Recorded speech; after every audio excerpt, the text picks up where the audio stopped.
Alright guys, so I sailed back here, healed up at the inn, and now let's see what these guys have to say. I am Lucan. I see a circle of wrath, a dim light guided by destiny, that about which our entire future revolves. So I think that's what he said before. 400 years ago it was wind, 200 years ago it was water, then came earth and fire. The four forces that make up the four forces that make up the world. Power must be turned towards its proper end. Bring the light. Where's the light? Only you can do this. When all four crystals shine. Where the fiend of fire passes, all is cast in the flame. Land rots. Fiend of wind. I guess these guys don't really have anything new for us to say. I thought one of them made a comment about us defeating the Earth Fiend last time. 12 sages are weak. Oh, okay. Ah, I thought they would have some answers for us. Oh well. I guess it's back to exploring. But yeah, so welcome back. Thank you for joining me again. If you didn't see the last episode, get on my way, lady. We beat the Monolith and managed to fix the fire crystal, return the light to it, would probably be the better way of saying that. And now we are not really sure where to go. So I'm sure a lot more paths have opened up in the world for us now that we have that canoe. Oh, and they did mention the water and wind guys were to the north, and that's why the north got destroyed. I don't remember where we parked our ship, in all honesty. So let's start by trying to track that down, and then we'll sail north and see where the wind, or it's probably water next. We'll go to the water crystal.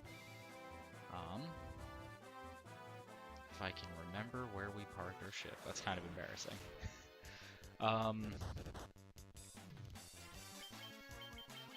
So a few episodes ago, I was talking about how much I like the monk class, and I figured I might as well spend some time talking about the different classes or jobs, as they're usually referred to in the Final Fantasy series, and which ones I prefer. Honestly, they're all pretty good. They all have their own merits, with honestly some exceptions in my opinion. Oh right, another level up.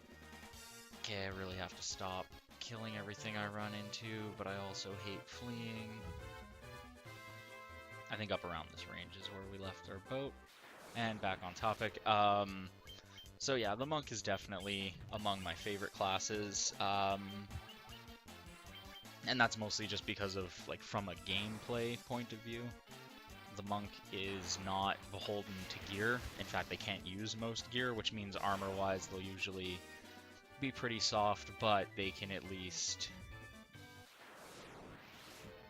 basically just fight with their own raw power, I guess would be the best way to word that. Like, you don't have to worry about, oh, I need to get this sword to be able to get more strength, or oh, my equipment's too crap, I can't go forward until I get better equipment, so I gotta go farm money. Like, monks are pretty much, as long as you're at the right level, the monk will do the right amount of damage for the job, which is really nice in all the games. Some of the later games, they get better abilities too, like the ability to focus up to get critical strikes better. I do believe in one game, at least, a monk gets like a retaliate ability, where basically if they get hit after charging up for it, they can counter for more damage. I believe I remember that being a thing.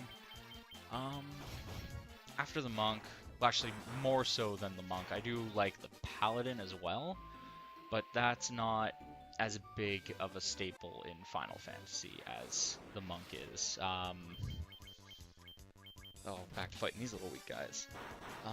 Yeah, honestly, I can only think of 2 or 3 paladins in the entire series as far as, like, cast characters go in games. I know you can make a monk or a paladin in Final Fantasy 14, and actually a lot of people have told me when I do play 14, because I do think I will play it, I will probably end up going for the paladin, and now I kind of don't want to, just to prove them wrong.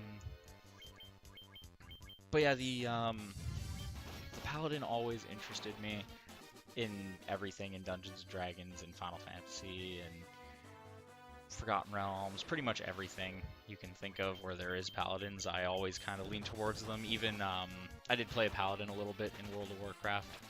Not over much, but just a tiny bit. Just something about a character that's like beholden to a higher code of honor, and if they break that code of honor, they'll lose their powers, but as long as they can adhere to these strict moral rules, they get tons of benefits and buffs and powers, immunity to diseases, and all this cool stuff.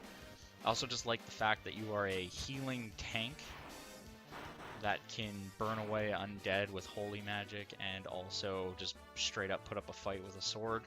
Always seemed really awesome to me. Kind of like a little bit of everything thrown into one character. Which is probably why they're not as popular and as frequented in things as they should be. Wow, I really have no idea where to go here. I feel like we're in the wrong spot though. I'm gonna head back to the ship.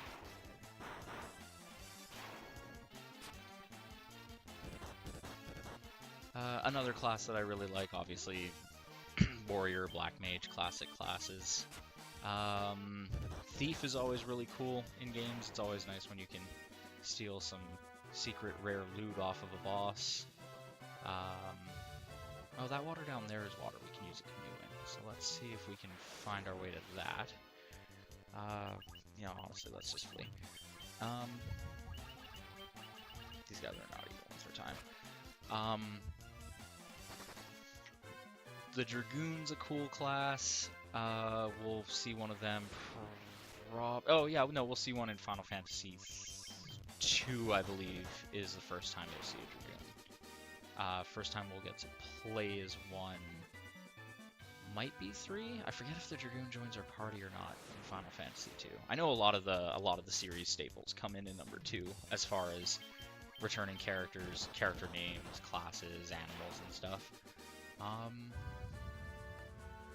Just trying to think of some of the more interesting classes that I like.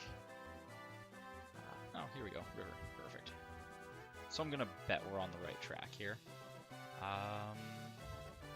Was it this? Oh, I guess it didn't really matter. Oh, it did. Let's just put us more out of the way.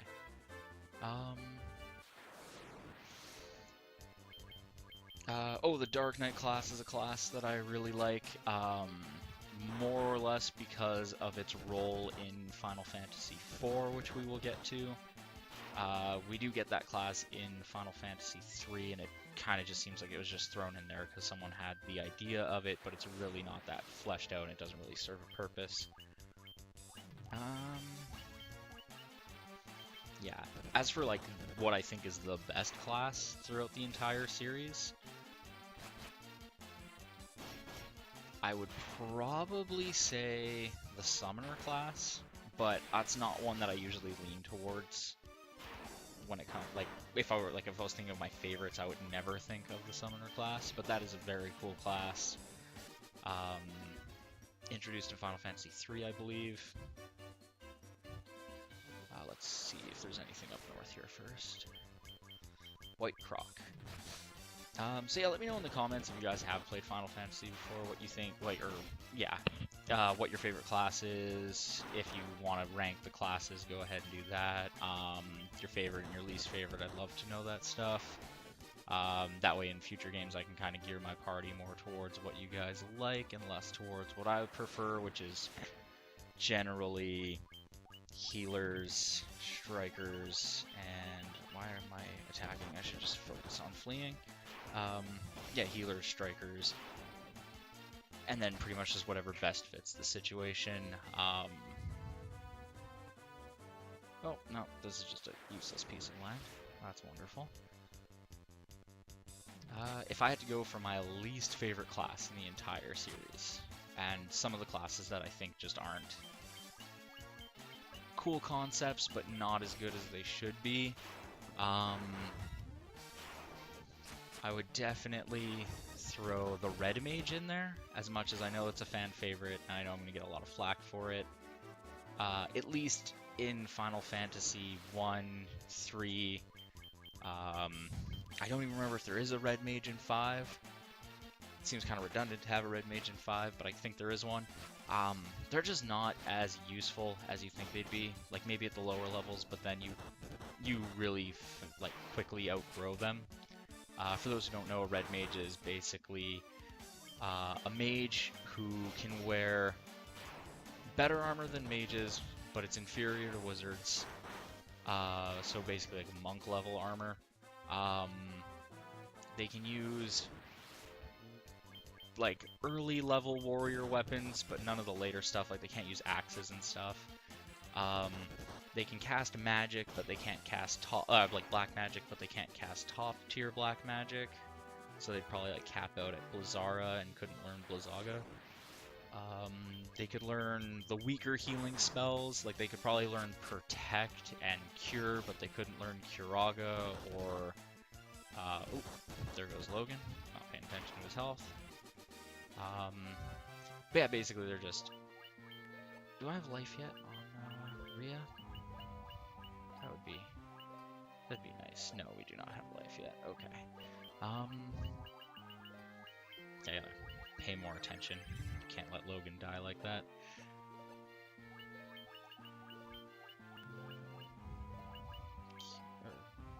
Curaga. But yeah, so the red mage is one that I find is like an interesting, unique gimmick, but as the game goes on, you would ooh, there's a cave. You'd very quickly outgrow it, I find.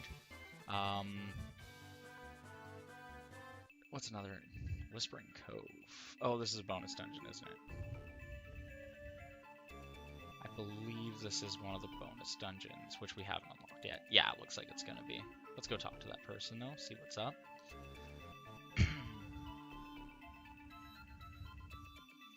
Oh, wow. That looked like a dragon, so this is probably I thought this would be the water crystal one. This is probably the wind crystal bonus dungeon. Well, shit. But hey, there's another cave down here, so let's head towards that. Oh, nope, maybe we can't head towards that one. You know what, let's just end this quickly here. With a good old Thundaga spell. Another class that, like, again, seems like it would be really cool, but ultimately I never really found much of a use for was the Bard class. I love bards in Dungeons & Dragons especially. They're very interesting. You can't do too much with them in Final Fantasy. You never get those opportunities to persuade conversation or change NPCs' minds or anything like that.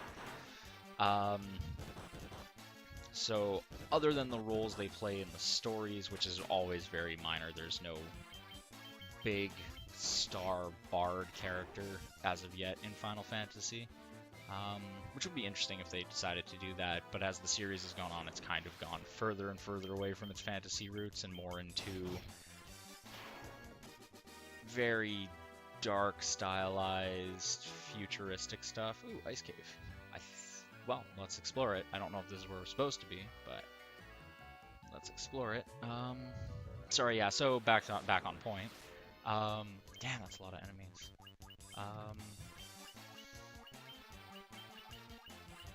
Fira. Yeah, back on point. The Bard class is one that I've always found you could do tons of cool things with it if Final Fantasy was a little formatted differently, or if you had like a lovable Bard main character. But as it stands right now, the Bard class in the series has kind of been someone who could play a song to either buff or heal the entire party, which are things black and white mages can fulfill. I recall there being like a song that slowly regenerates health over time to like the party as the character continues to play it. Oh yeah, no, I did want to go in here because I want to cast the spell. But like, why not just cast regen on your whole party with your white mage, or cure on your whole party with your white mage once their health goes down far enough, or like you can, you know, play a bardic spell that would embolden your entire party, which is awesome. But why not just cast buffs on them like temper and haste with your black mage? So it's, yeah, again, it's not that I don't like red mages or bards. I just think that they don't have paralysis is annoying. I just think that they don't have enough in their arsenal to make them viable for a long time. Or compared to other classes that can just do more stuff.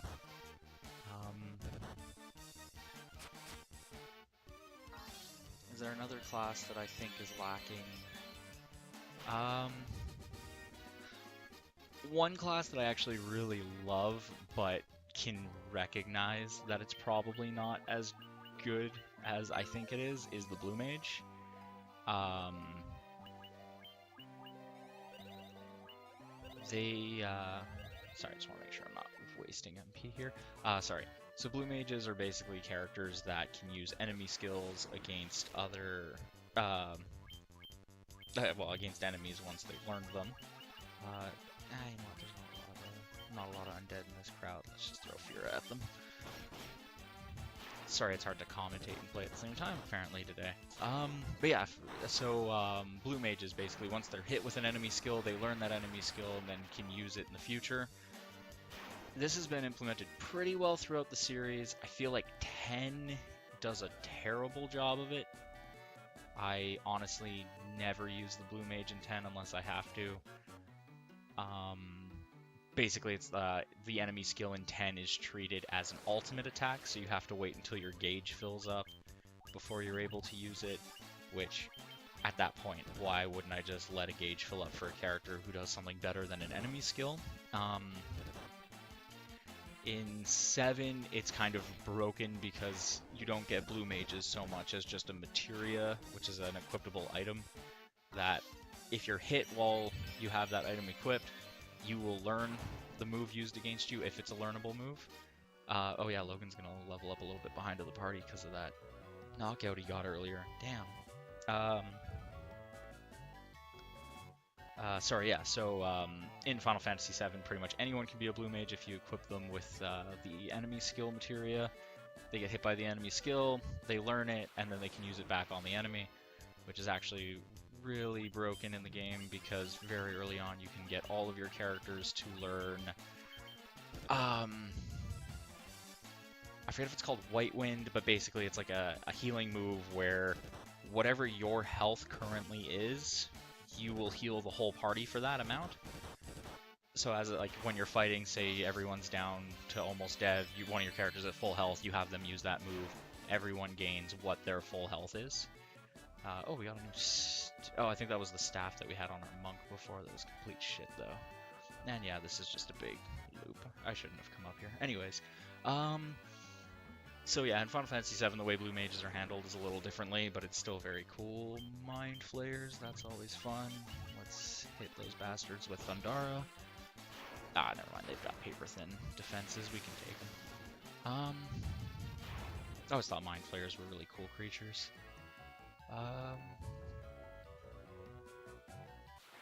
What other?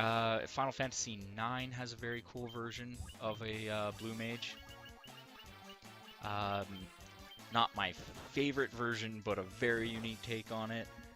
Final Fantasy X-2, the way blue magic works in that is pretty interesting. I don't want to give everything away. We will eventually be playing through all these games. But basically, blue mages can be pretty broken when they learn enemy skills that are immensely valuable. For example, in Final Fantasy VII, like in all the Final Fantasy games, your main elements for magic are fire, lightning, and ice. There isn't a water element, but there is a water-based enemy skill that you can get in 7, which does a lot, like things don't really resist water, they would resist ice. So you can bypass that resistance and kind of do tons of damage with that move. It's actually really cool.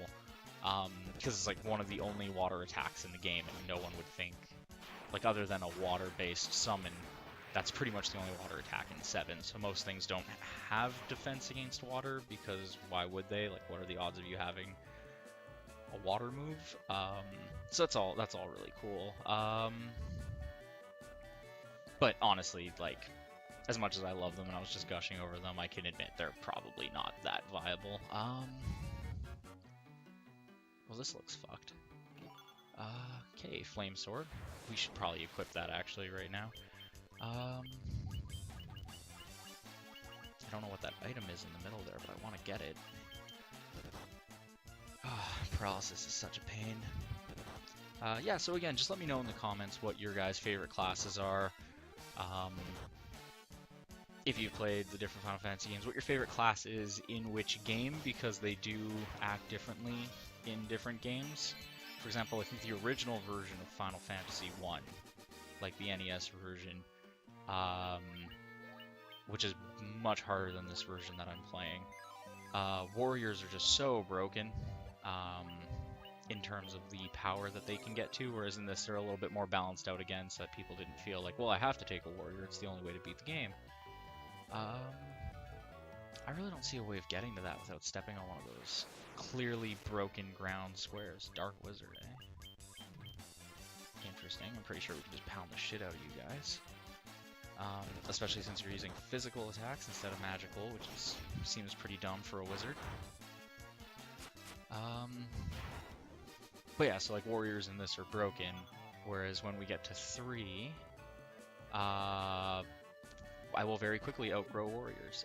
Damn it. So we fell through to basement floor 3, eh? A lot of undead in this ice cave. I was expecting to have to be spamming fire the whole time, but I'm leaning more heavily on Rhea than on Logan. I guess I should start spamming fire anyways, even though we do have holy magic to battle the undead. I should save her stuff for healing.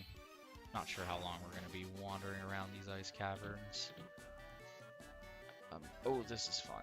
Okay, so maybe we had to fall at some point to get down to this floor in the first place. Of course, that's a dead end. And Remoraz. That's cool. 68 damage through the mithril armor. Oh, and we still haven't equipped that fire sword. I'm an asshole. Okay. Let's put on that fire sword. Wow, honestly, no downside to using the flame sword compared to our mithril axe. That's really nice. Okay, let's check down. No, clearly that was a dead end. Why did I go there? I just want to get back up and try and find a way to reach that crystal that was in the middle there. I don't think this is the water cave. I'm 100% sure that's not an actual crystal that we need. I think it's just an item. Oh, that fire saber looks really cool in his hand, though. I do like the animation for Firaga in this. That's pretty awesome.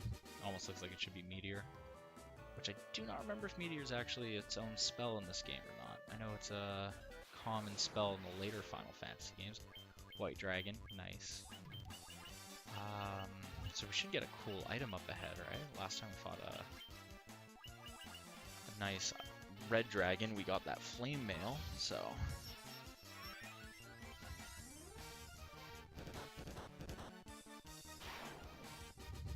Damn, dude, Andre just beat the shit out of a white dragon with his bare hands. Oh yeah, treasure trove. Beautiful. Okay. Wow, that's a lot of money right there. Winter Wolves, we'll just blast them with Fira. That fire saber is doing work down here. That is awesome. And oh, these wolves are capable of doing magic damage to the whole party. That's interesting. Well, I'm a little happy. Before when I went to heal, Andre was almost dead. I accidentally let Logan go down in this in this episode. So that's good. That seems like the enemies are actually starting to get stronger. That was $12,000 in one chest and 5,000. That's insane. Why are we getting so much money in this game? That seems so broken. Blood Bones. I feel like we fought these in earlier dungeons. They probably haven't leveled up to match what the other enemies in this dungeon are, unfortunately for them. How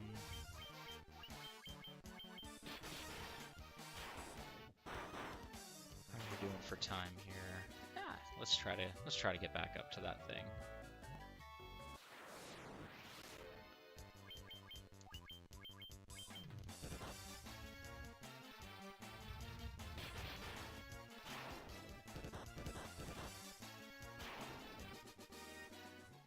So yeah, just a little bit more on the different classes and jobs in the series.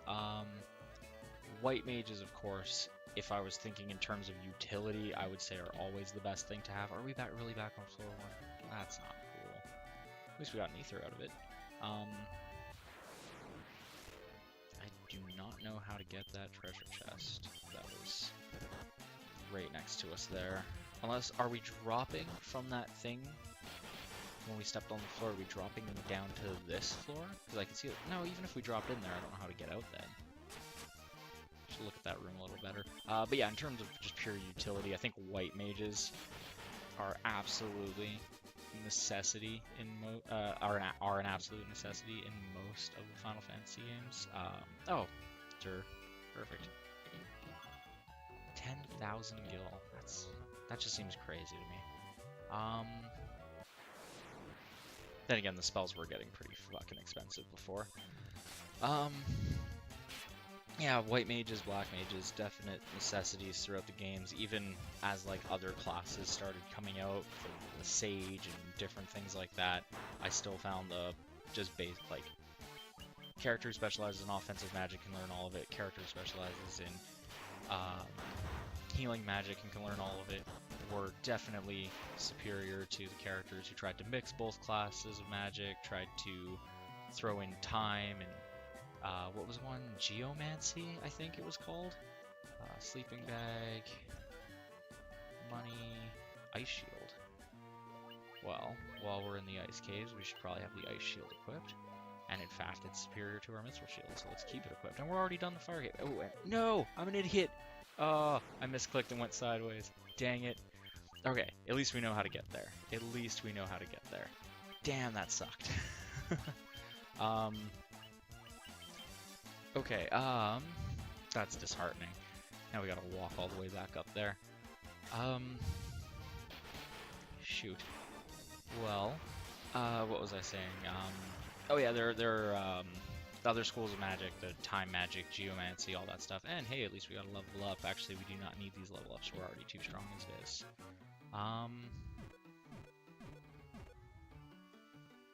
Oh, that sucks that we gotta walk all the way back. I'm mad at myself for that. Ambushed by a dark wizard, who instead of casting a spell, smacks our heaviest armored character for one. There we go. There we go. At least you're making sense now when you attack.